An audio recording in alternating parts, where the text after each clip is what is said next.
성경에 다섯 번째 등장하는 산이 호렙산인데요.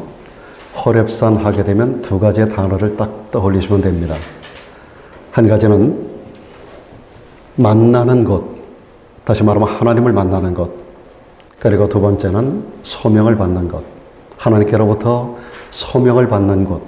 이 두 가지 단어를 여러분들이 머리에 기억하시면 되겠습니다. 만나는 곳, 소명을 받는 곳.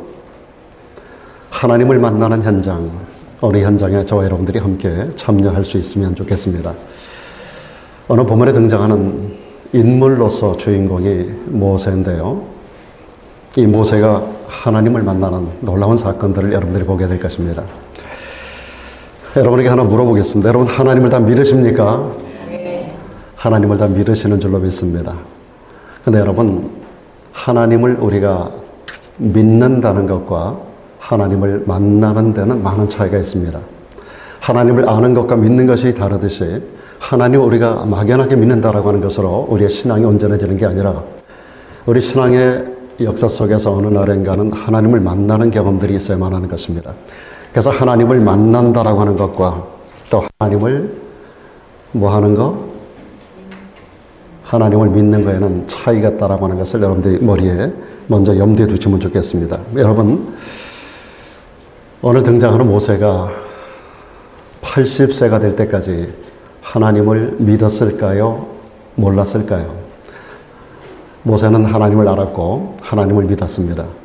그는 어려서부터 그 어머니 품속에서 어머니의 젖을 빨면서부터 하나님에 대하여 들어왔었습니다. 그리고 하나님의 놀라운 영광스러운 계획에 대하여 그의 조상 아브라함, 이삭, 야곱으로부터 시작된 하나님의 언약이 어떻게 역사 속에 성취되어야 하는가에 대한 그런 말씀을 들으면서 그는 꿈을 가지고 성장을 했습니다. 여호와 하나님은 우리 민족의 하나님이라는 사실, 아브라함과 이삭과 야곱의 하나님은 그들과 더불어 언약한 것을 반드시 어느 땐가는 이룰 것이라고 하는 확실한 믿음 가운데서 성장하는 사람입니다. 그는 하나님에 대한 흔들리지 않는 믿음이 있었습니다. 그런데 어찌된 일인지 그가 80이 될 때까지 하나님을 만나는 체험을 하지를 못했다라고 하는 사실입니다. 그러다가 그 80대 되던 해에 그 장인의 이드로의 양무리를 이끌고 호렙산을 등정하다가 그 산에서 그를 찾아오신 하나님을 만나는 놀라운 사건을 체험하게 됩니다.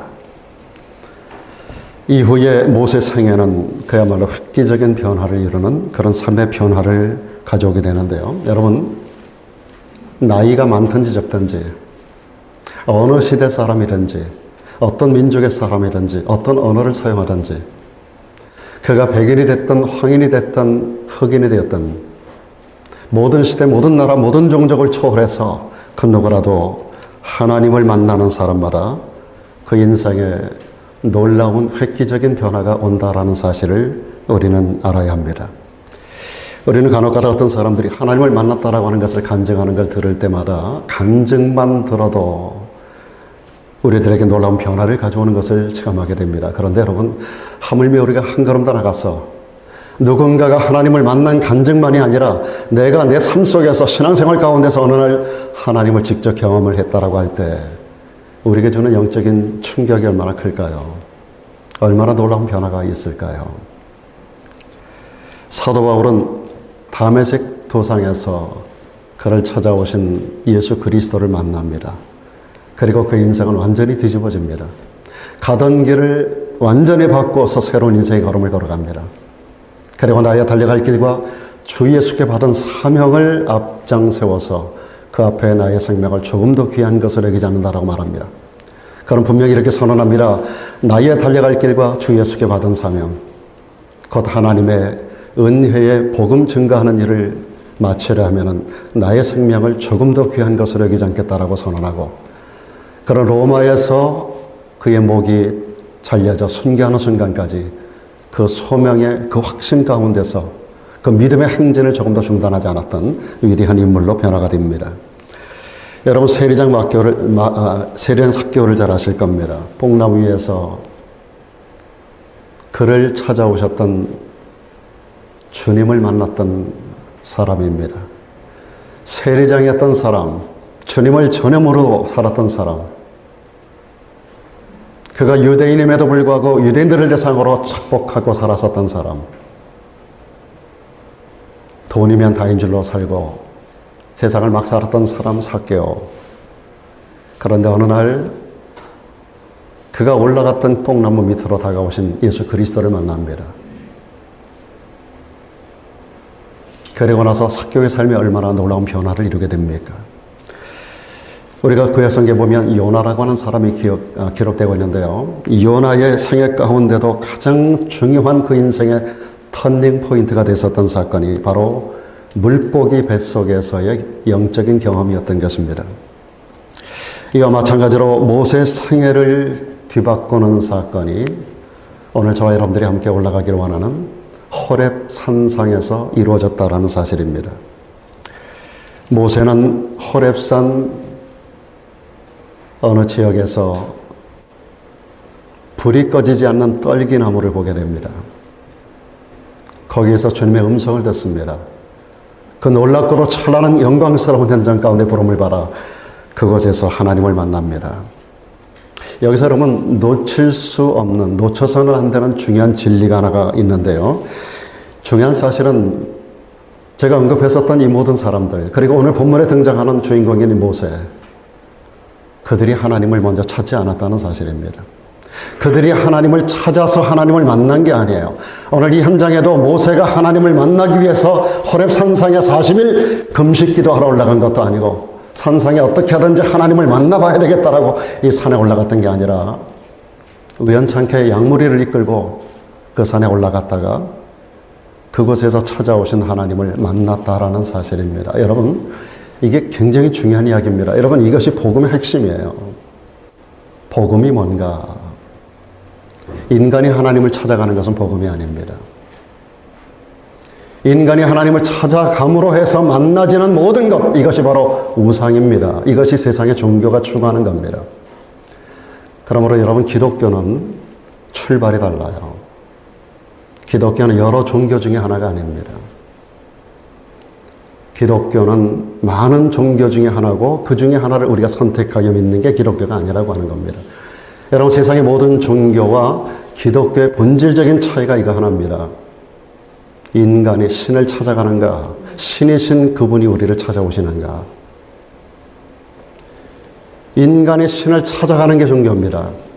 그런데 신이신 그 하나님께서 우리 인간을 찾아오신 것이 기독교의 복음입니다. I found it가 아니라 He found me. 그분이 우리를 찾아오시고 그분이 우리를 발견하신 사건. 이게 복음입니다. 우리가 부르는 찬송가 가운데 저 높고 높은 별을 넘어 이 낮고 낮은 땅 위라고 하는 찬송가 가사도 있습니다. 하늘을 두루마리 삼고 바다를 먹물로 찍어서 그곳에서 하나님의 사랑을 다 기록한다 하여도 그 하나님의 사랑을 다 기록할 수 없다라고 하는 가사와 더불어 중요한 복음의 메신저로서 그 내용이 우리들에게 전달해주고자 하는 것은 다른 거 아닙니다. 저 높고 높은 별을 넘어 이 낮고 낮은 땅 위에 오신 그 하나님, 그분이 이 땅에 오신 사건, 여러분, 모세가 오늘 호렙산에 올라간 것이 하나님을 만나려고 올라간 게 아닙니다. 사도 바울이 다마스커스로 올라가는 과정 속에서 여러분, 사랑하는 여러분, 사도 바울이 주님을 만나고자 하는 열정이 있었던 게 아니에요. 그 도상에서 우리 주님께서 바울을 찾아오신 겁니다.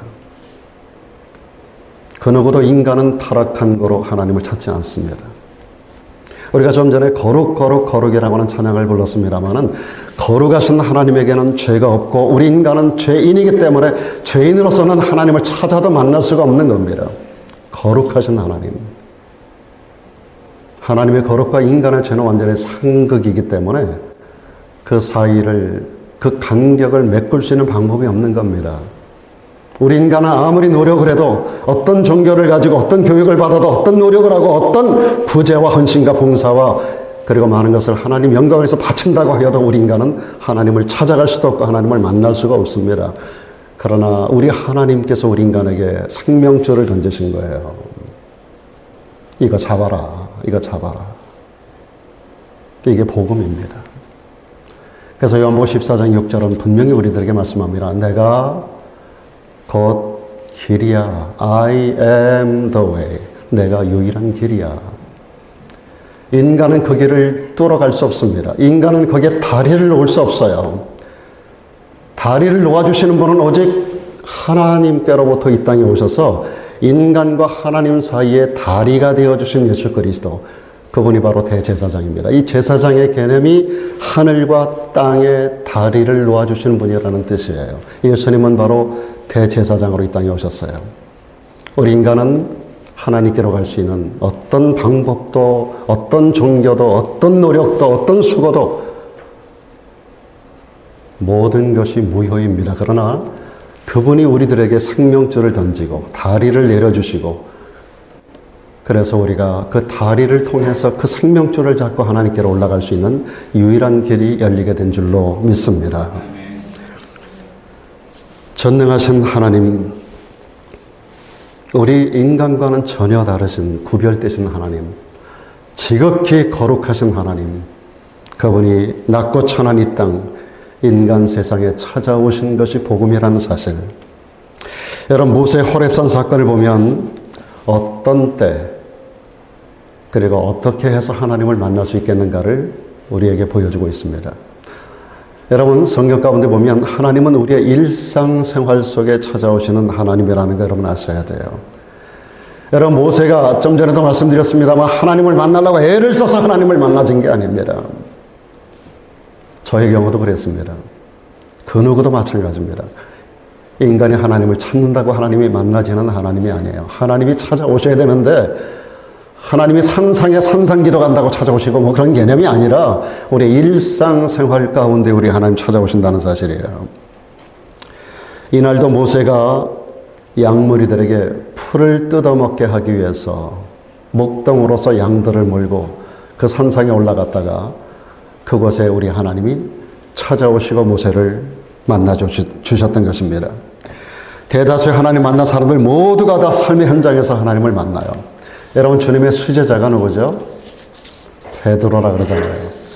베드로가 주님을 만난 거 보면 베드로가 주님을 찾았어요? 아닙니다. 베드로가 어느 날 밤새도록 호수에서 바다에서 그물을 던졌는데 한 마리도 고기를 못 잡아요. 빈 그물을 씻고 있는 현장 가운데 주님이 찾아주셨습니다. 주님의 가장 사랑받던 제자가 누구죠? 사도 요한입니다. 요한의 아버지 세베대와 더불어 요한과 그의 형제 야고보가 그물을 깃고 있었어요. 이 사람들은 전부 다 어부들입니다. 그런데 야고보와 요한은 특별히 직업이 그물 깃는 일입니다. 그물을. 베드로는 투방하는 고기 잡는 어부고 야고보와 요한은 그물 깃는 사람이에요. 배 위에서 아버지와 더불어 그물을 깃다가 주님이 찾아오심을 만납니다. 나를 따르라. 배와 아버지와 모든 것을 버려두고 주님을 따라가는 장면을 볼 수가 있습니다. 구약성경의 위대한 선지자 아모스라고 하는 분이 있습니다. 아모스는 원래 선지자가 아닌데 그는 뽕나무를 배양하는 사람, 그리고 양을 치는 목동이었었습니다. 뽕나무를 배양하고 양을 치는 목동이 어느 날 찾아오신 하나님을 만나고 모든 것을 접어두고 주님을 따라 선지자의 역할을 감당해 나갑니다. 사도 바울도 말씀드렸습니다마는 그의 직무를 수행하는 과정 속에서 그를 찾아오신 주님을 만납니다. 이 사람들 모두에게 발견되는 공통점이 있어요. 한마디로 말하면 놀고 있는 사람들이 아니라는 겁니다. 어떤 위치에 있든지 어떤 생활을 하든지 어떤 잡을 가지고 있든지 자기 하는 일에 최선을 다하는 현장 가운데 그들의 삶의 자리에 우리 주님이 찾아가셨다라는 사실입니다. 하나님은 놀고 있는 사람을 쓰는 법이 없습니다. 게으른 사람을 선택해서 주의를 맡기는 법이 없습니다. 오늘 저와 여러분들에게도 삶의 현장으로 하나님이 찾아오신다는 사실을 꼭 기억할 수 있기를 바랍니다. 언제나 흥분과 기대 가운데서 주님이 오늘 나에게 찾아오시지 않겠는가에 대한 그런 마음으로 하루를 열 수 있어야 됩니다. 우리가 새벽기도에 늘 와서 하나님 앞에 예배하는 이유가 그겁니다. 오늘 이 순간에 하나님 나를 찾아오실 거야. 여러분이 가게를 가서 가게 문을 오픈하는 과정 속에서 제일 먼저 기도해야 되는 이유, 단지 사업의 번창만을 위해서 기도하라는 게 아닙니다. 오늘 하나님 나의 이 삶의 현장에 찾아와 주실 거지요? 이 현장에서 나를 만나주세요. 여러분, 주님을 만나는 자들마다 영혼이 잘 됩니다. 주님을 만나면 범사가 주 안에 형통하게 열릴 줄로 믿습니다. 주를 만나면 강건한 역사가 일어납니다. 주님을 만나면 생명의 역사가 강수와 같이 흘러들어와요. 주님을 만나면 무엇인가 풍성한 역사들이 우리들에게 만들어집니다. 주님에게는 그런 능력이 있는, 그분은 창조주 하나님이에요. 주의 얼굴을 배우기를 사모하는 마음으로 그분이 살아가는 삶의 자리에 공부하는 학생들은 그 학생으로서 공부하는 그 현장 가운데, 사업하는 분들은 그 사업 현장 가운데서, 가정에서 일하는 주부들은 가정 안에서 생활 공간 그 현장 가운데 어느 상황 속에서도 우리 하나님이 찾아오실 수 있다는 사실을 여러분들이 아셔야 돼요. 날마다 자신을 거룩함으로 갖고 나갈 때 거룩하신 하나님의 터치가 여러분에게 나타나는 거예요.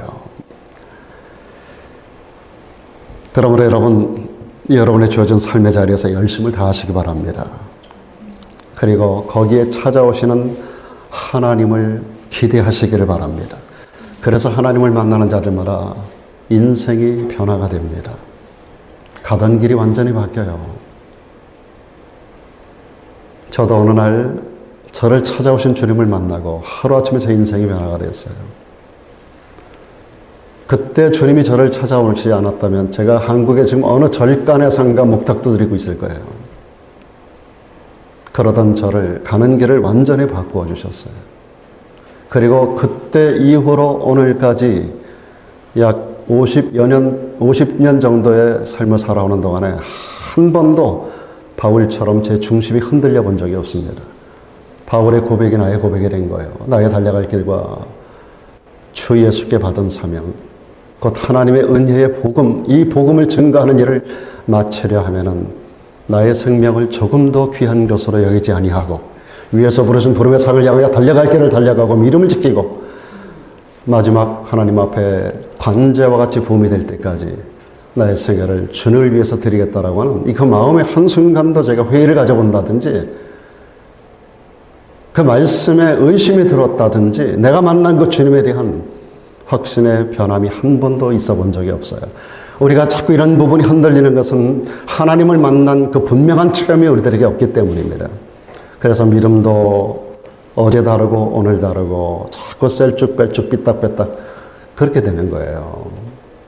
럭비공처럼 이리 튀고 저리 튀고 어디로 튈지 모르는 그런 모습으로 살아가는 성도들을 보면 하나님에 대한 체험이 없기 때문에 그래요. 믿음이 없는 건 아니에요. 여러분, 이스라엘 백성들이 믿음이 없었습니까?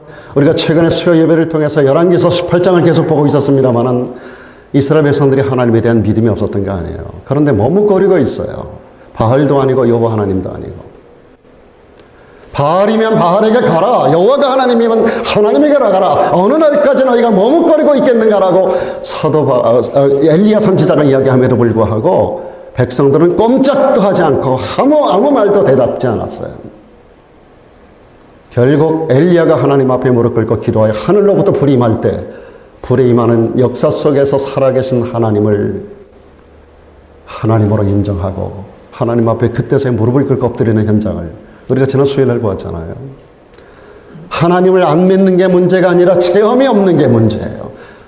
하나님에 대한 의식이 없는 게 문제가 아니라 하나님을 향한 분명한 인생의 걸음이 결단이 없는 게 문제예요. 위대한 하나님의 사람들은 하나님에 대한 체험이 있고 결단이 있었고 그 길을 걸어가며 조금 더 흔들리지 않습니다. 뿐만 아니라 하나님은 절망 가운데 있는 인생들을 찾아오십니다. 여러분, 정신분석학자들의 얘기를 들어보면 모세의 미디안 광야 40년의 기간 동안 모세 생애 가운데 모세에게 가장 우울했던 기간이었을 거라고 말합니다. 쉽게 말하면 모세가 광야로 나가서 40년 동안 미디안 광야에 있었을 동안에 그런 우울증 환자로 살았을 거라고 하는 겁니다. 저도 인정합니다. 그도 그럴 것이 나면서부터 모세는 애굽의 바로의 궁정에서 나면서부터 성장을 했어요. 바로의 공주의 아들로 입양이 됩니다. 모든 좋은 것을 다 경험하고 컸어요. 문무가 모든 것을 통달한 사람이에요. 애굽의 모든 학문을 다 배웠었던 사람이에요. 오늘로 말하면 PhD가 5개 정도 되는 사람이에요. 그래서 그가 모세오경을 기록하는 자가 될 수 있었어요. 이 모든 것이 하나님이 하시는 일이에요. 모세오경 같은 그런 내용들을 누가 기록할 수 있었겠어요? 하나님께서 모세에게 40년 동안 그런 훈련을 다 시켜주신 거예요. 여러분, 요셉이 노예로 팔려가고 노예 생활을 하고 감옥에 갇히고 이 모든 과정이 필요하기 때문에 하나님이 허락하시는 거예요. 이 모든 것을 통하여 세계 경영을 배우게 하는 거예요. 가정 경영에서 그런 큰 집안의 경영을 하게 하고 감옥까지 통과하면서 이 모든 것들을 다 경영케 하고 그리고 나서 국가 경영을 요셉에게 맡기는 하나님의 섭리를 보세요. 그런 과정을 통하지 않았다면 요셉이 국가 경영을 할 수가 있었겠습니까? 모세도 마찬가지입니다. 이 40년 동안 그는 왕궁에서 자라면서 참 놀라운 것들을 다 경험했어요. 모든 세상적인 권세를 다 가졌던 사람이 어쩌면 그가 파라오가 될 수 있었던 위치에 있었어요. 당시 파라오가 어떤 위치입니까? 당시 세계 최강의 나라가 이집트 아니에요. 이집트 최강의 그 위치에 올라설 수 있었던 서열 넘버1이었었어요, 그가. 그런데 그가 어머니의 젖을 먹으면서 어머니로부터 배웠던 것이 민족의 해방이었던 거예요. 모든 문물을 다 습득했었던 사람, 모든 세상 권세를 다 가졌던 사람, 파라오의 위치에 올라갈 수 있었던 사람, 그리고 그의 어머니가 그에게 주셨던 하나님이 주신 소명에 대한 사명이 가슴속에 불타올랐어요. 그래서 뭔가 이 백성들을 내 이 권좌에서 해방할 수 있을 거라고 하는 생각을 가졌어요. 그래서 그가 민족 혁명을 일으키려고 시찰을 하다가 사람을 죽여요. 그것으로 인해서 그가 도망을 갑니다. 미디안 광야로 도망을 갑니다. 하루아침에 그가 가졌던 모든 것을 다 잃어버리고 말아요.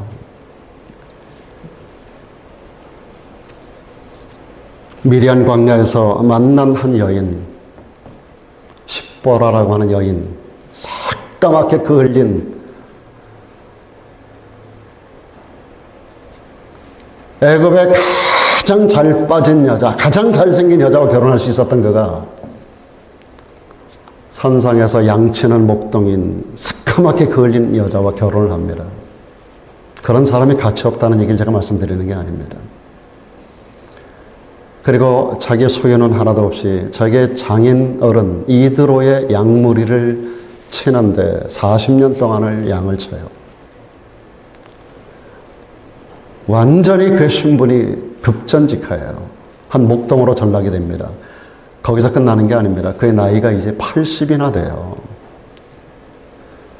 세상적으로나 모든 면에서 어떤 가능성도 완전히 다 사라져버린 상황입니다. 그때 당시에 평균 수명이 70세였었어요. 그런데 이번은 80이 되었어요. 모든 것은 다 잃어버렸어요. 소유도 하나도 없어요. 양치는 목동이에요. 완전히 절망이에요. 인간적으로 보면 일어설 수 있는 능력이나 그런 모든 가능성은 완전히 전무한 상황이에요. 그는 우울증에 걸릴 수밖에 없었으니까. 우울증 환자로 40년을 정신분석학자들은 모세가 그렇게 살았을 거라고 말하는데 저도 동감을 합니다. 그런데 여러분, 그런 절망 속에 있었던 모세에게 하나님이 찾아가십니다. 만나주십니다. 사랑 여러분, 나이가 중요한 게 아닙니다. 내 위치나 상황이 중요한 게 아니에요. 어떤 위치에 있던 어떤 나이의 사람이든지 간에 하나님을 만나시면 그 인생은 새로워지고 그리고 새로운 역할을 할 수 있는 소명이 주어지고 그로 인해서 놀라운 세계를 새롭게 만들어가는 자가 될 수 있음을 믿으시길 바랍니다. 때때로 하나님은 절망의 순간에 우리를 찾아오십니다. 여러분, 사자굴 속의 다니엘을 기억해 보세요. 사자굴 속에 들어갈까 말까가 아니라 던져졌어요. 굶주린 사자, 때가 있는 사자굴 속에. 그러나 거기에 하나님이 찾아오십니다.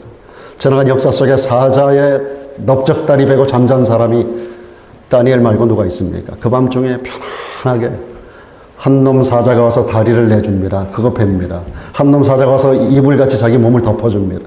그러고 밤새 편안하게 잠을 자요. 하나님이 하신 일이죠. 그 세 명의 친구 사드락과 메삭과 아벳네고는 평상시보다 불러워 7배나 뜨겁게 바람을 불어가지고 뜨겁게 용광로불을 뜨겁게 7배나 더한 그 불 가운데 던져집니다. 그런데 그 속에 하나님이 찾아오셨어요. 3명을 던졌는데 4명이 돌아다니는 거예요. 용광로 안에서. 하나님이 그들을 지키신 줄로 믿습니다. 여러분, 요나가 물고기 뱃속에 던져집니다. 끈끈함과 칠흑 같은 어두움과 그 물고기 뱃속에서 그가 숨이나 제대로 쉬었겠습니까? 그런데 그 가운데 하나님이 그를 돌보고 계셨어요.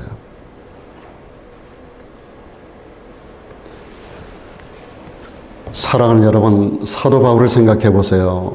지중해의 광풍 유라굴라가 배를 때립니다. 살 소망이 전혀 끊어져 버린 상태에서 어느 날 밤 그를 찾아오신 하나님을 바울이 만나요. 그리고 하나님께서 바울에게 소망을 주세요. 바울은 이렇게 말합니다. 뱃사람들에게. 나는 내게 오셔서 말씀하신 그 말씀, 하나님이 내게 말씀하신 그대로 되리라고 하나님을 믿는다고 그랬습니다. 한번 따라합시다. 하나님께서 내게 말씀하신 그대로 되리라고 하나님을 믿노라. 여러분, 하나님의 말씀을 들을 때 이 말씀을 모세에게 주는 말씀으로만 혹은 엘리야에게 주는 말씀으로만 혹은 어떤 사람에게 주는 말씀으로만 듣지 마시고 내게 주는 말씀으로 들어야 돼요. 그래서 강단에 선포되는 말을 사람의 말로 듣지 말라는 거예요. 그러면서 이렇게 말씀하세요. 바울처럼 나는 지난밤에 혹은 이 시간에 하나님께서 내게 이렇게 되리라고 말씀하신 그대로 될 것을 나는 믿노라고, 나는 그대로 말씀하신 대로 되리라고 나는 하나님을 믿는다라고 선언하세요. 그럴 때 이 말씀이 여러분의 삶을 이끌어가는 능력이 될 줄로 믿습니다. 밤이 되면 깜깜함으로 끝나는 게 아닙니다. 별이 나타납니다. 인생의 밤, 절망 중에 고통을 당하는 사람들에게 하나님은 빛으로 찾아오십니다. 하나님이 사랑이기 때문에 그렇습니다. 그 하나님은 때로 절망 중에 탄식하고 있는 우리들 삶 속에도 찾아오시는 줄로 믿으시길 바랍니다.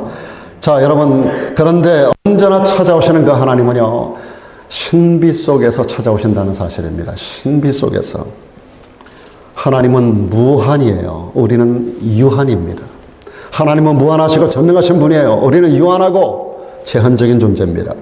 하나님은 영이시고 우리는 육체를 가지고 있어요. 그렇기 때문에 하나님과 우리의 만남은 신비한 사건일 수밖에 없습니다. 그러므로 신앙생활이라고 하는 것이 결국은 신비한 세계로 여행하는 것입니다. 신앙생활은 평범한 세계로 나가는 게 아니라 신비한 세계로 나아가는 것입니다. 신앙생활은 위대한 탐험의 세계로 가는 거예요. 모세가 호렙산에서 하나님 만나는 사건을 보면 정말 신비롭다고 말할 수밖에 없습니다. 떨기나무에 불이 붙었어요. 근데 불이 안 꺼지는 거예요. 여러분, 안 꺼지는 불이 세상에 어디 있습니까? 나무가 타고 있는데 타다 보면 이게 다 꺼지고 새까맣게 재로 변해야 되는데 떨기나무가 불이 붙었는데 계속 타기는 타는데 꺼지질 않는 거예요. 그리고 여호와의 사자가 떨기나무 불꽃 가운데서 모세에게 말씀하시는 겁니다.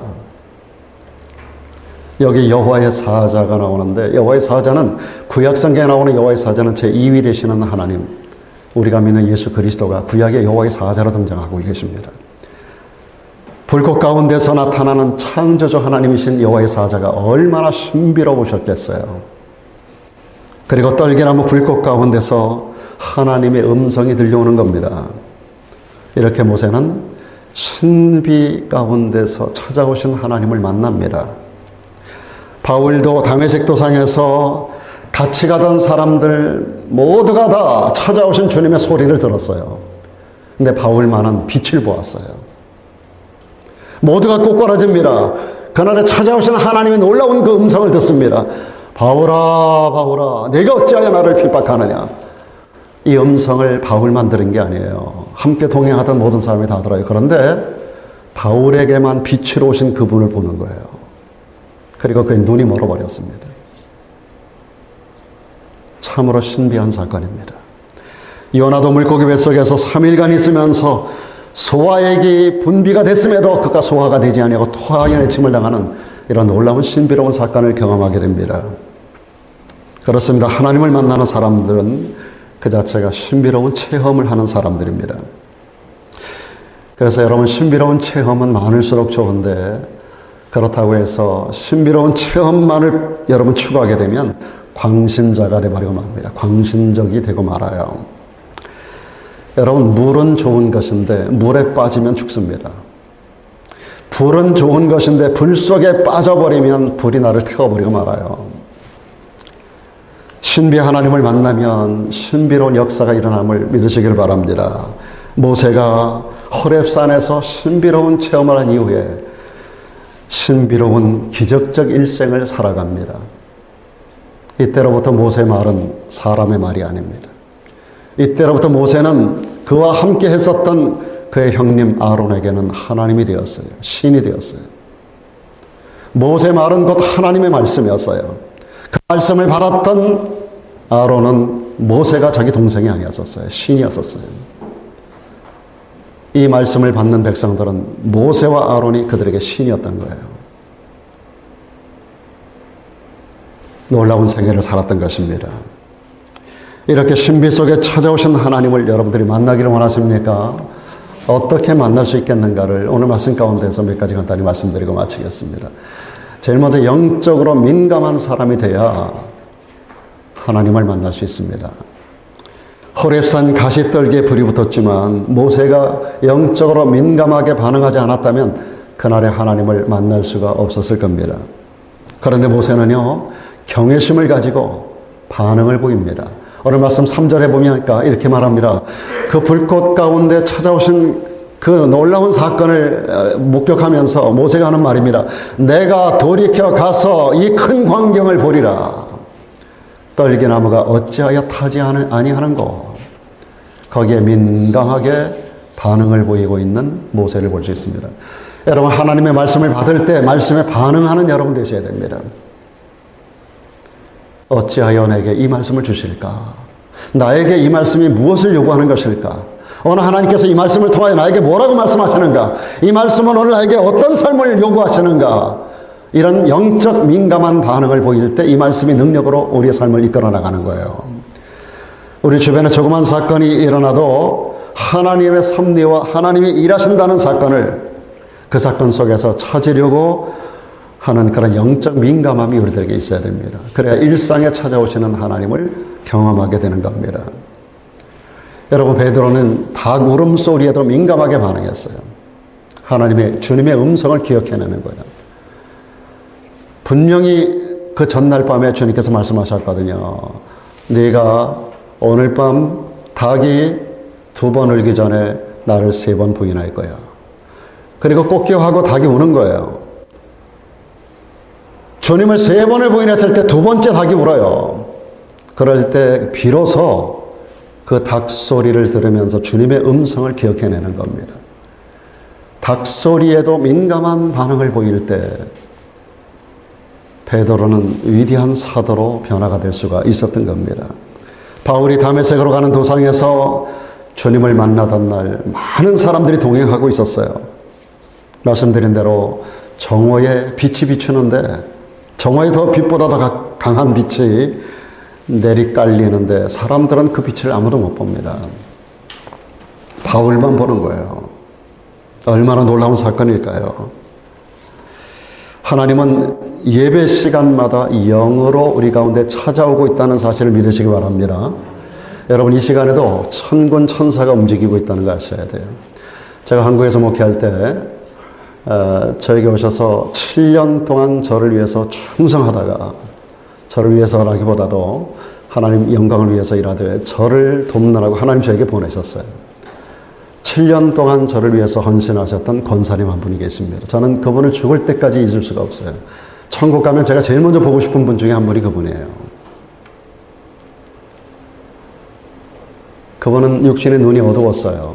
앞에 있는 것도 잘 못 봐요. 사모님을 매일 보면서도 처음 오셨습니까? 라고 인사하는 사람이에요. 그렇게 눈이 어두운 사람인데 이분이 영의 눈이 열립니다. 얼마나 영적인 그 민감성을 가지고 있는 사람인지 몰라요. 거기 앉으면 제 모습이 흐릿하게 보인대요. 그런 놀라운 사실은 뚜렷하게 보이는 그런 생명체가 제 주변에 움직이는 걸 봅니다. 영의 눈이 늘 열려 있어요. 천사들이 와가지고 제 양옆에서 저에게 빛을 확 비춰줍니다. 강단에 제가 서면 천사들이 와서 저에게 빛을 비추는 모습을 보는 거예요. 그래서 제 얼굴을 똑바로 본다는 거예요. 똑똑히 본다는 거예요. 그분이 한 1m 전방 있는 사모님 얼굴도 분간을 잘 못하는 분인데 저쪽에 앉아서 제 얼굴을 뽀얗게 잘 안 보이죠. 그런데 옆에서 천사들이 저에게 빛을 비춘대요. 그럼 제 얼굴이 환하게 드러나고 천사들의 모습을 보는 거예요. 이번은 눈을 감으면 이 천사들이 움직이고 다니면서 바구니를 들고 다니면서 여러분들의 예배 행위, 태도, 기도하는 내용들을 그 바구니에 다 담는 것을 봅니다. 참 놀라운 신비한 일들이 그분을 통해서 얼마나 많이 경험되는지 몰라요. 잃어버린 다이아몬드 반지도 눈 감고 기도하면서 어느 곳에 떨어진 걸 다 보는 거예요. 참 놀라운 일 아니에요? 이런 사건들이 7년 동안 그분과 함께 했었던 저에게 얼마나 많이 경험이 되었었는지 몰라요. 1년이면 40일 금식 기도를 2번씩이나 해요. 한 번도 저를 찾아오지 않는 날이 없어요. 매일같이 목사님을 자기는 섬기는 사명을 받고 왔기 때문에 40일을 훌러 금식하면서 저를 매일같이 찾아오세요. 무언가를 준비해가지고 참 부담스러우면서도 얼마나 감사하며 그분을 통해 제가 영적인 세계에 눈을 열었어요. 저와 더불어 산상기도를 얼마나 많이 다니셨는지 몰라요. 저와 개인적으로 1대1로. 제가 그분을 통해서 기도의 세계를 배웠고 영적인 세계를 배웠고 보았고 수많은 체험들이 있어요. 그 7년 동안에 저는 그분을 통해서 진짜 한 목사로서 제가 만들어지고 다듬어지는 그런 놀라운 체험들을 매일같이 하는 거예요. 매일같이. 그분의 삶 자체가 기적이에요. 참 놀라운 일들을 얼마나 많이 보아왔었는지 몰라요. 한 번도 제 음성을 들어본 적이 없고 저 얼굴을 한 번도 본 적이 없는 분이 5일장이 선 곳에서 5일장이니까 사람들이 얼마나 복잡거리겠어요. 우리 아파트 안에 단지 안에 뭐 수많은 사람들이 왔다 갔다 하는데 제 목소리를 듣고 김하영 목사님이십니까? 저게 물어보셨어요. 어느 가판대 앞인데 제가 물건을 흥정하고 있는데 제 목소리를 듣고 옆에서 어떤 할머니가 저에게 혹시 김하영 목사님이신가요? 물어보더라고요. 깜짝 놀랐어요. 누구신가요? 그랬더니 그분이 하나님의 음성을 듣고 왔다는 거예요. 인천에 어디 지역에 가서 그 김하영 목사를 찾으라는 거예요. 그분은 장로교회 권사예요. 저는 침례교 목사예요. 그런데 저를 찾아오셨는데 교회 이름도 몰라. 그냥 인천에 가라고 해서 저 아랫지방에 있다 올라오셨어요. 그리고 장 서는 곳에서 수천 명이 이동하는 곳에서 그 돈떼기 시장 시끄러운 곳에서 제 목소리를 듣고 자기가 들은 소리하고 똑같다고 하는 걸 알고 제 이름까지 처음 보는 분이에요. 한 번도 저는 그분을 본 적도 소문을 들어본 적도 서로 안 해요. 근데 저에게 와서 제 이름을 얘기하면서 혹시 그 아무개 목사님이시냐고. 그렇다고. 너무 놀랍지 않아요? 처음 만남으로부터 그렇게 시작됐는데 7년 동안 제 앞에 세상을 떠나실 때까지 하루하루의 모든 삶이 기적이었었어요. 하나님이 살아계신 줄로 믿으시길 바랍니다. 저는 목사면서도 정말 이 부분에 확신이 별로 없었어요. 초기 목회 시절입니다. 근데 정말로 저는 놀라운 경험을, 영적 경험을 천상을 오르내리는 이런 놀라운 사건들을 얼마나 많이 체험을 했는지 몰라요. 여러분, 매 시간마다 저는 그분이 그냥 막 하는 소리가 아님을 제가 너무 잘 알아요. 모든 성도들의 상태를 눈 감고 기도하면 다 보는 거예요. 참 놀랍게 들어보는 그런 영적인 안목을 가지고 신앙생활을 하면서 저를 도와주셨던 분인데 오늘 우리에게도 이런 영적인 민감함이 있어야 됩니다. 여러분, 신앙생활은 그냥 뭐 왔다 갔다 하는 정도로 되는 게 아니에요. 뭔가 민감하게 여러분들이 반응할 줄 알아야 돼요. 말씀 하나하나를 그냥 흘려버리면 안 된다고. 오늘 이 말씀 왜 나에게 하나님께서 이 말씀을 주시는가? 오늘 이 말씀 왜 나에게 듣게 하시는가? 내가 오늘 여기 왜 와서 앉아 있는가? 하나님께서 나를 왜 여기 보내셨는가? 아무나 올 수 없는 자리, 아무나 올 수 없는 이 시간, 비는 추적추적 내리는 이와 같은 시간대에 할 일 많고 볼 일 많고 갈 일 많고 그런 이런 시대 가운데서 왜 하나님께서 이 시간에 여기 와서 이 말씀을 듣게 하셨는가? 여러분, 이런 영적인 민감성, 이게 우리들에게 열리지 않으면 그런 영적인 역사가 우리들에게 열리지가 않는다는 사실이에요. 그뿐 아니라 우리에게 찾아오시는 하나님을 만나려면 늘 회개에 민감해야 됩니다. 회개 인색하시면 안 돼요. 여기 5절에 보면 하나님이 말씀합니다. 이리로 가까이 하지 마라. 너의 선 곳은 거룩한 땅이니 네 발에서 신을 벗으라고 말씀합니다. 모세를 처음 콜링하는 현장에서 모세가 처음 하나님을 체험하는 자리에서 제일 먼저 들은 말씀이에요. 네가 선 땅은 거룩한 땅이니 네 발에 신을 벗으라는 겁니다. 오늘 우리가 찬양을 들었어요. 거룩하신 주. 거룩하신 하나님 앞에 우리 인간은 죄인이기 때문에 하나님을 만날 수가 없어요. 만나면 죽을 수밖에 없어요. 우리가 하나님을 만나는 유일한 방법은 내 죄를 회개하는 방법밖에 없습니다. 내 죄를 회개하고 정결한 모습으로 거룩하신 하나님 앞에 설 때 우리는 하나님에 대한 체험을 할 수가 있는 것입니다. 그러므로 우리는 늘 하나님 앞에서 자신을 정결하게 하는 일을 힘쓸 뿐만 아니라 나의 죄성을 토하여내는 회개에 인색한 자가 되면 안 돼요. 그리고 나서 하나님의 은혜가 임하고 하나님의 축복이 임하는 줄로 믿길 바랍니다. 이렇게 우리를 찾아오시는 하나님을 만나게 되면 우리에게 주시는 사명이 따르게 됩니다. 반드시 하나님은 우리를 만날 때 단순히 만남으로 기적을 체험하는 것 끝나는 게 아니라 반드시 사명을 줘요. 바울에게도 그랬고 저에게도 그랬어요. 네가 앞으로 어떻게 네가 목사가 될 거라. 저에게도 그런 사명이 주어졌어요. 여러분, 하나님은 사람을 만나실 때 그냥 만남으로 기적을 체험하는 것으로 끝나는 게 아니라 그에 따르는 사명을 반드시 주신다는 사실이에요. 그래서 여러분, 모든 물건이 다 존재하는 목적이 다 있잖아요. 물컵은 그렇고 마이크는 그렇고 다 모든 게 존재의 목적이 다 있는 거예요. 하나님 우리를 만드실 때 그냥 만들어 놓고 몇십 년 살다 와라 이게 아니라 이 세상에 우리가 존재하는 분명한 어떤 이유가 있단 말이에요. 이 이유 없이 세상을 사는 것은 그저 돈 벌기 바쁘고 하루하루 그저 어떻게 건강하게 살다가 어떻게 하면 내가 뭐 조금 더 잘 살고 조금 더 괜찮게 병 안 걸리고 좀 건강하게 살다가 아우 내일 내가 병들면 어떡하지 이러다가 세상 떠나는 거예요. 여러분, 어떤 사명감에 불이 타야 됩니다. 하나님 주시는 사명의 음성이 여러분에게 들려와야 됩니다. 모세가 호렙산에서 하나님을 만나고 나서 자기가 사는 이유 그리고 사명을 분명하게 깨달았고 그는 애굽으로 가서 영광스러운 엑소더스의 역사를 감당해 나갔던 거예요. 한 사람 이야기하고 마치겠습니다. 제2차 세계대전 때 일본 땅을 폭격한 비행기 조종사 중에서 더 샤저라고 하는 분이 있습니다. 더 샤저라고 하는 조종사가 있는데 그의 아내가 일본군의 그 펄하버, 여러분 진주만 그 폭격 사건 아시잖아요. 진주만 폭격 사건 때 그 아내가 일본군의 폭격에 죽었어요. 그러다 보니까 이 사제의 마음속에 원수를 갚겠다는 그 마음이 복수심에 불탑니다. 그가 비행사거든요. 그래서 일본 땅에 미친 듯이 폭탄을 쏟아부었습니다. 수많은 사람들이 자기가 용단 폭격하는 그 폭격 가운데 많은 사람들이 죽어가고 건물이 붕괴되고 하는 것을 보면서 희열을 느꼈어요. 복수하는 거죠. 자기 아내가 죽었다는 거죠. 그런데 동경을 폭격하고 귀대하는 가운데서 엔진이 고장이 났습니다. 그래서 일본 땅에 불시착을 합니다. 포로가 되었어요.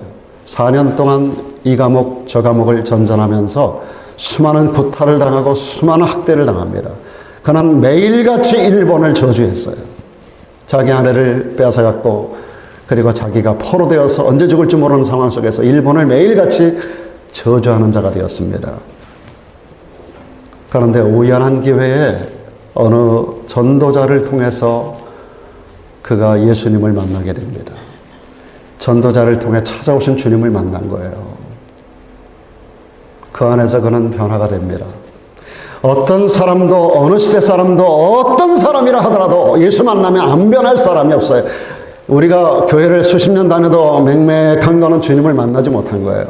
머리로 믿는 것과 가슴으로 믿는 것과 삶으로 믿는 것은 달라요. 이 머리에서 든 지식이 믿음이 아닙니다. 가슴으로 내려와야 돼요.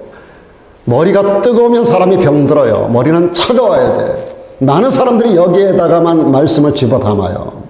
많은 걸 배워요. 많은 걸 들어요. 많이 쌓여 있어요. 지식적으로 우리 한국 크리스천들보다 더 많은 성경 지식을 가진 사람은 전 세계에 없답니다. 한국 사람만큼 성경 공부하는 나라가 없대요. 근데 여기가 차갑기로 세계 첫째, 한국 사람들은. 이게 일이 내려와야 돼요. 그래서 가슴이 뜨거우면 이게 팔을 움직이고 내 인생을 변화시켜요. 오늘 이 드샤자가 주님을 만나고 나서 그가 이제 전쟁이 끝나고 포로 교환 때 본국으로 돌아옵니다.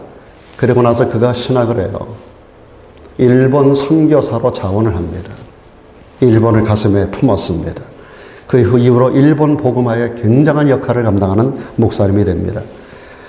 자기 아내를 죽인 진주만 폭격의 총지휘자 후지다라는 사람을 찾아갑니다.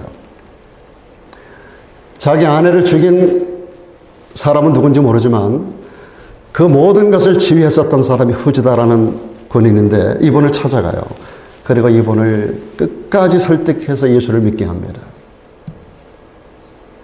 자기 아내를 죽인 원흉. 사자가 복수심에 불타 감정을 앞세워 원수를 갚으려 할 때는 그는 고난 가운데 절망이었었어요. 원수 갚는 일이 그의 인생의 유일한 목표였었어요. 그런데 복음과 사랑을 가지고 그의 눈이 떠지고 삶이 변화가 되었을 때 그는 비로소 웃을 수 있었고 가치 있는 인생을 살아갈 수가 있었던 것입니다. 여러분, 사람이 사명을 깨닫고 사명 가운데 서면 우리 인생이 새로워지고 가치 있는 인생으로 변화가 되는 겁니다. 하루하루 그렇게 아무렇게나 살지 마십시오. 주님에게 영적으로 민감하시기 바랍니다. 주님에 대한 온전한 체험을 여러분들이 회개 속에서 여러분들의 뜨거운 가슴을 가지고 주님 앞에 가까이 나가서 여러분을 어느 상황 속에서 찾아오시는 주님을 만나십시오. 그리고 주님의 음성을 들어보십시오. 이제 이후로 우리에게 뭔가 주시는 사인이 있을 겁니다. 주시는 음성이 있습니다. 바울에게도 그랬고 저에게도 그랬고 샤자에게도 그랬던 것처럼 여러분에게도 뭔가 음성이 들려질 겁니다. 사람의 소리 같은 음성이 아니라 영음이 들려올 것입니다. 그런 영적인 필링이 여러분들에게 강력하게 여러분 심장을 때릴 겁니다. 그럴 때 거기에 여러분들이 반응하시면 됩니다. 그것이 여러분에게 주신 하나님의 사명이에요. 모세가 이 사명을 가지고 사명을 완수하는 그 인생의 초기 40년, 궁중의 40년, 중기 40년, 미디안 광야에서 양치기 목동의 40년, 초기 40년은 준비케 하시고 중기 40년은 이 모든 것들을 완전히 벗겨버리고 무로 돌아가게 하신 하나님께서 사명을 주셔서 그 후기 40년, 120세까지 살았습니다마는 이 후기 40년을 그야말로 영광스럽게 지나간 역사 속에 가장 위대하게 쓰임받는 하나님의 사람으로 그의 삶이 변화가 되었던 겁니다. 그는 죽는 날까지 눈이 쇠하지 않았어요. 귀가 쇠하지 않았어요. 마지막 하나님 앞에 부름받는 순간까지 주의 이름을 부르고 주님의 영광을 위해 살다가 영광스럽게 하나님 앞에 인도함을 받습니다. 그리고 지나간 모든 역사 속에 가장 추앙받는 인물이 된 거예요. 오늘 저와 여러분들이 쓸모없이 80년을 살았건 60년을 살았건 40년을 살았건 몇 세를 살았건 그 중요하지 않아요. 오늘 이 순간부터 from now on 지금 이때부터 여러분의 삶을 새롭게 바꿀 수 있어요. 이 자리가 여러분의 삶을 바꿀 수 있는 자리가 될 수 있어요.